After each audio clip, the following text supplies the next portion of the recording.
काय झालं माहितीये का, ती माणसं आमच्या आधी आलेली होती.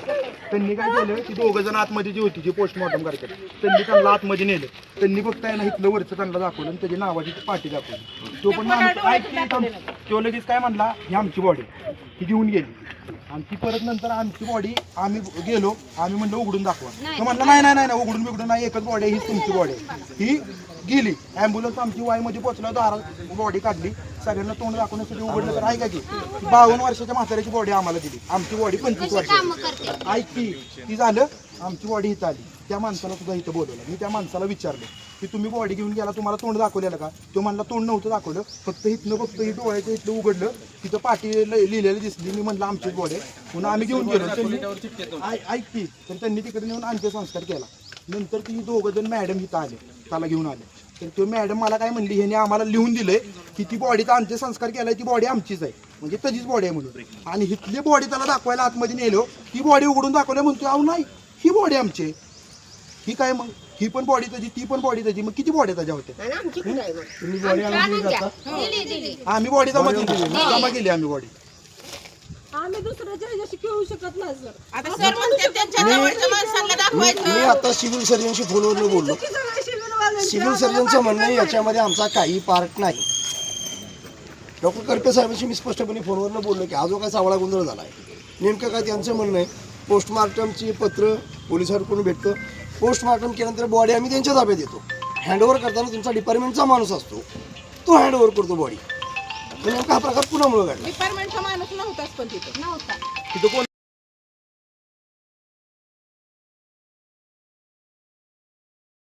जय भीम, जय ओबीसी.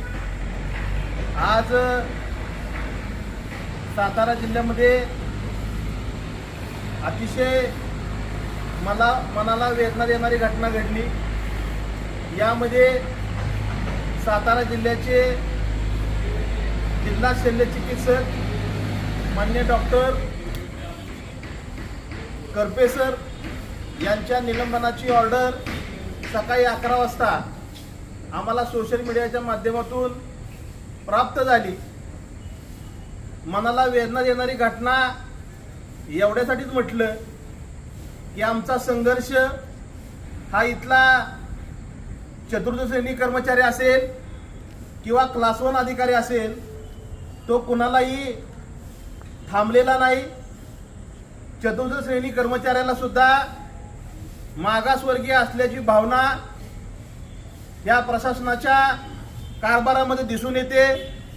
त्याच पद्धतीनं क्लास 1 अधिकाऱ्यांना सुद्धा जाणीवपूर्वक मागासवर्गीय समाजाच्या असल्या कारणानं त्यांच्यावर राजकीय दबाव आणून त्यांच्यावर कार्यवाही केली जाते. काल सातारा जिल्ह्यामध्ये सातारा सिव्हिल हॉस्पिटलमध्ये जी घटना घडली, मृतदेहाची अदलाबदली झाली, त्यामध्ये रिपब्लिकन पार्टी ऑफ इंडियाच्या वतीनं आमचे नेते संजय गाडे साहेब आणि आम्ही स्वतः त्या प्रकरणामध्ये लक्ष ठेवून होतो. झालेली घटना अतिशय दुर्दैवी होती, निंदनीय होती, परंतु त्या घटनेच्या अनुषंगानं आम्ही रिपब्लिकन पार्टी ऑफ इंडियाच्या वतीनं काही मागण्या केल्या होत्या. त्यामध्ये संबंधित कर्मचाऱ्यांचं निलंबन झालं पाहिजे. त्याचबरोबर ज्या पीएमच्या वेळेस जे डॉक्टर ड्युटीला होते ते डॉक्टर माने, डॉक्टर इनामदार यांच्यावर कारवाई झाली पाहिजे, ही आमची भूमिका होती. त्या अनुषंगानं सिव्हिल सर्जन करपे सरांनी आमच्याशी चर्चा केली आणि तात्काळ 2 तासामध्ये त्या कर्मचाऱ्यांचं निलंबन केलं. या घटना काल अतिशय वेगानं घडत होत्या.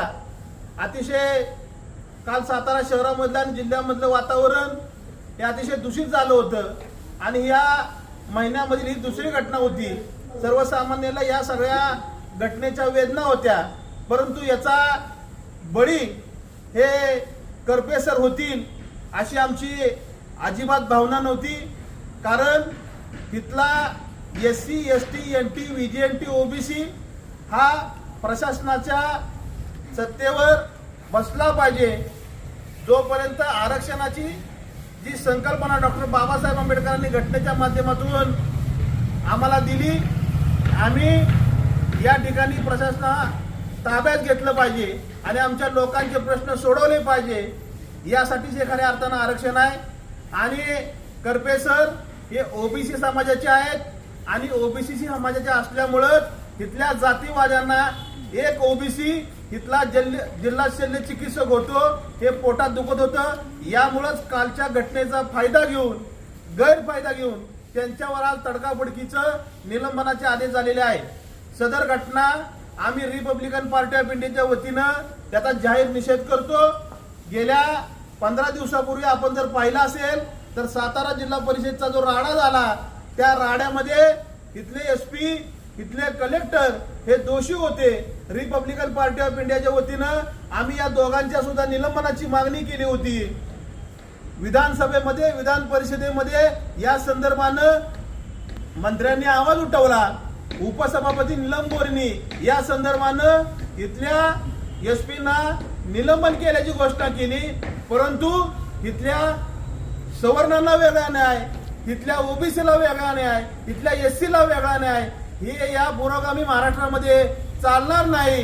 इथल्या एसपीना सक्तीच्या रजेवर पाठवलं जाते आणि इथल्या ओबीसी समाजाच्या करपे सरांना मात्र कोणत्याही प्रकारची पूर्वसूचना न देता, कोणत्याही प्रकारचं त्यांच्याकडून खुलासा न घेता त्यांच्यावर डायरेक्ट निलंबनाची कारवाई केली जाते.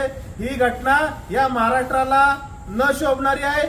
ज्या महाराष्ट्रामध्ये छत्रपती शिवराय, छत्रपती शाहू महाराज, डॉक्टर बाबासाहेब आंबेडकर, साहित्यरत्न लोकशाही अन्नपूर्णासाठी या महापुरुषांची एक विचाराची प्रेरणा आहे, या कर्तृत्वाची प्रेरणा आहे, त्या महाराष्ट्रामध्ये रिपब्लिकन पार्टी ऑफ इंडिया हे अजिबात सहन करणार नाही. आणि यासाठीच आम्ही मान्य जिल्हाधिकाऱ्यांना या संदर्भानं पत्रव्यवहार केलेला आहे. त्यांना सांगितलेलं आहे की आजच्या आज ही जी डॉक्टर करपे सरांची जी काही ऑर्डर झालेली आहे निलंबनाची, ती तात्काळ रद्द झाली पाहिजे, अन्यथा रिपब्लिकन पार्टी ऑफ इंडिया शांत बसणार नाही. इथल्या एससी, एसटी, एनटी, व्हीजीएनटी, ओबीसींना एकत्रित करून आम्ही या ठिकाणी जन आंदोलन उभारल्याशिवाय निश्चितपणे राहणार नाही.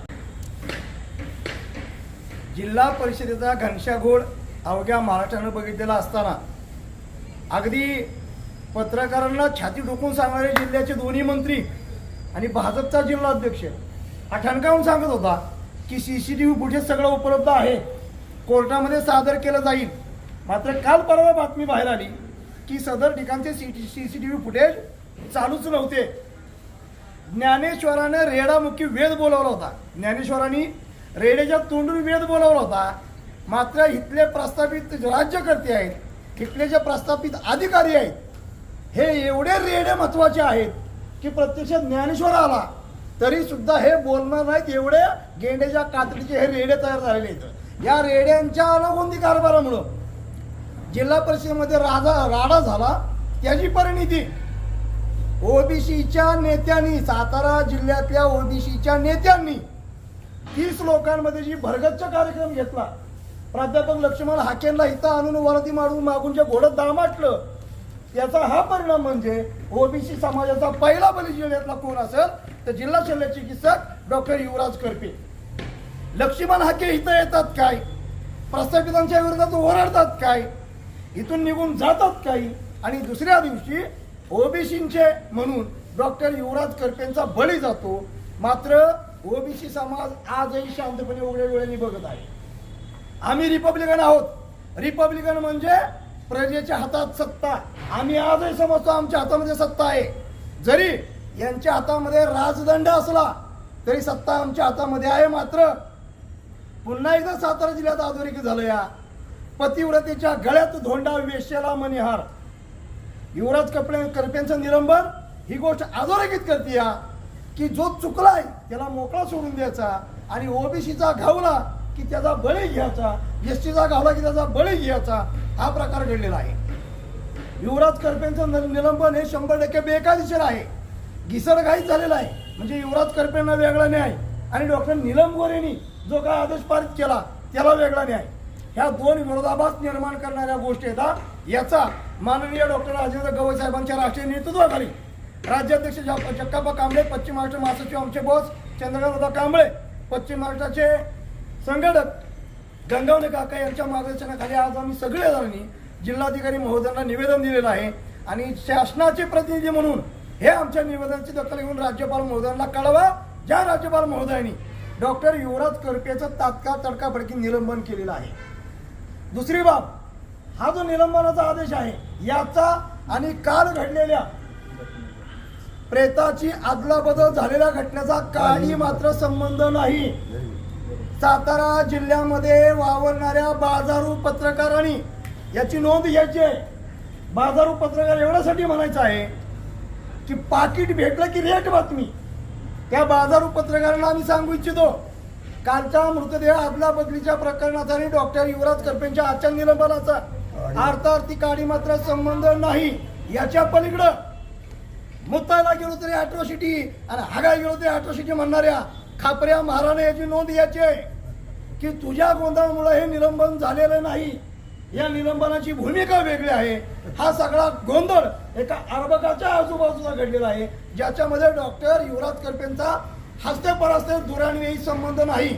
मात्र लक्ष्मण हाके येऊन बोलून गेले.